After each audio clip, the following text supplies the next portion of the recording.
Friends, आज गोंद पाक बना रहे हैं। राजस्थान में नागौर और बीकानेर का गोंद पाक फेमस है। परफेक्ट नाप और सामग्री के साथ इतनी सरल रेसिपी के साथ गोंद पाक बनाएंगे कि पहली बार में भी आप इसे आसानी से और परफेक्ट बना पाएंगे। गोंद पाक स्वादिष्ट और हेल्दी होता है। सर्दियों में इसके खाने से कमर दर्द और हड्डियों के दर्द में आराम आता है। शरीर में स्फूर्ति आती है। सर्दियों में गोंद का सेवन अवश्य करना चाहिए। सबसे पहले एक नॉन स्टिक पैन को गैस पर रखेंगे। आप भारी पेंदे की कढ़ाई भी ले सकते हैं। अब इसमें 3-4 बड़े चम्मच देसी घी डालेंगे। घी को गर्म होने देंगे। घी को तेज आंच पर गर्म नहीं करना है। गैस की आंच मीडियम रखेंगे।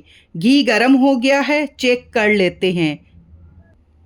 घी में गोंद फूट करके धीरे धीरे ऊपर आ गया है। घी गर्म हो गया है। अब इसमें 100 ग्राम गोंद थोड़ा थोड़ा करते हुए डालेंगे और तलेंगे।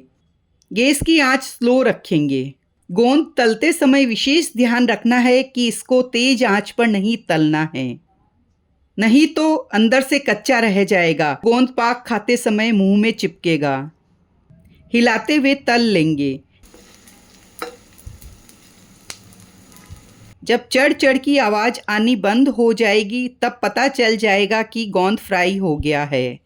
बाहर निकाल लेंगे। गोंद फूल गया है। अब घी में थोड़ा थोड़ा गोंद डालते हुए तल लेंगे।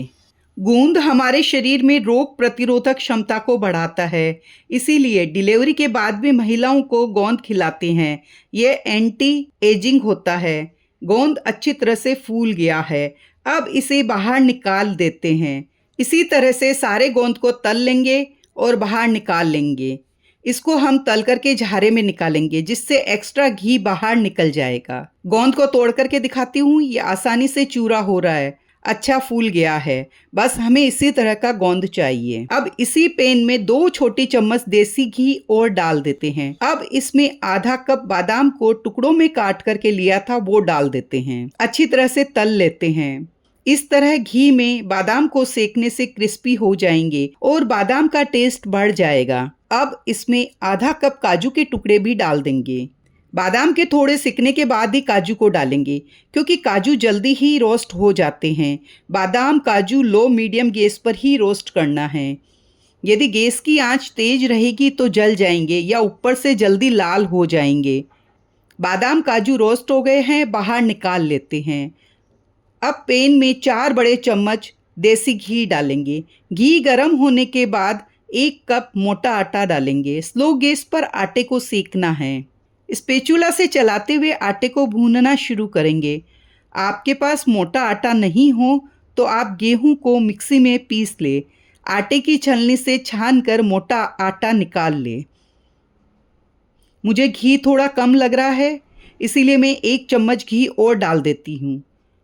आप गोंद के लड्डू बना रहे हो या गोंद पाक बना रहे हो, आटा धैर्य के साथ ही सेकना पड़ता है। यदि आपने तेज आंच पर आटा सेक लिया तो आटा सेकने की जो सौंधी सौंधी महक है वो नहीं आएगी और आटा फटाफट भुन जाएगा। लगातार चलाते हुए आटा सेकना है। 7-8 मिनट सेकने के बाद आटे का कलर आने लगेगा। तब इसमें 1 बड़ा चम्मच खसखस डाल देते हैं। ये आटे के साथ ही सिक जाएगी।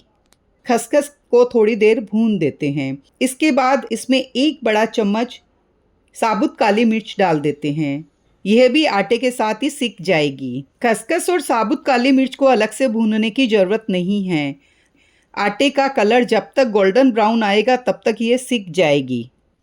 गोंद पाक में जो भी सामग्री डाल रहे हैं वो हमारे पूरे शरीर के लिए लाभदायक और रोग प्रतिरोधक क्षमता बढ़ाने वाली है। आटे को भूनते हुए करीब 15 मिनट हो गए हैं। आटे का कलर गोल्डन ब्राउन हो गया है। अब इसमें 1 कप कद्दूकस किया हुआ सूखा खोपरा डाल देते हैं। कई लोग सूखे खोपरे को भूनते नहीं हैं, पर 1-2 मिनट सूखे खोपरे को भून लेते हैं तो इससे गोंद पाक की सेल्फ लाइफ बढ़ जाती है। खोपरा खाने से हार्ट संबंधी समस्याएं नहीं होती है, कोलेस्ट्रॉल नहीं बढ़ता है और बच्चों के दिमाग को तेज करता है, खून बढ़ाता है। खोपरा को कद्दूकस करके ही डालना है। मिक्सी में पीस कर डालते हैं तो खोपरा तेल छोड़ देता है, जो खाने में अच्छा नहीं लगता है। सूखा खोपरा आटे में मिक्स हो गया है। बस इसमें 1 कप 250 ग्राम के लगभग मावा डाल देते हैं। मावा घर का बना हुआ है।